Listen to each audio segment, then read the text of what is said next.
Eguerdia, puntako ordua, trafikoa azokako kaleetan.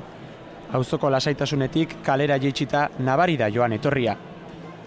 Liburuz beteta dendak 15. mendeko eleberriak. Fíjate, en el Valle sin Nombre aparecen varias azocas anuales, ya de por sí en su día...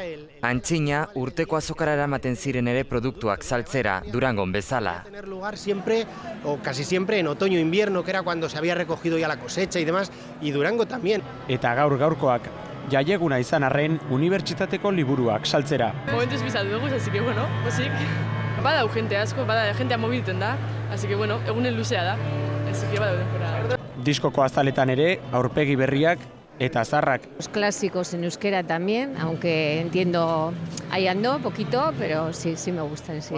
Gauza asko erosteko daude. Bi badira, eta 10 badima dira, kasik nahiago. Muga batzuk izango dira, baina gustatzen zait olakotan gastatzea. Eta horretarako, dirua behar da. 30 euro edo, Hogei dizka bakarra erosteko.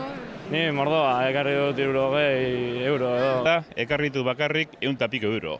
Baina maztea badago hortik beste ez dakit zenbat ekarri duen, eta gaurkoz 200 euro inguru gastatuko ditugula uste dut. Museoak ikusi, hostailuak aukeratu, etxerako bata hartu, eta gero festarako ordua. Nengo beti etortzen gara azokara eta gero ja geratzen gara giroarekin. Azoka baino gehiago, euskaltzalen elkargune baita landako gunea, euskal kulturaren miragarri handiena.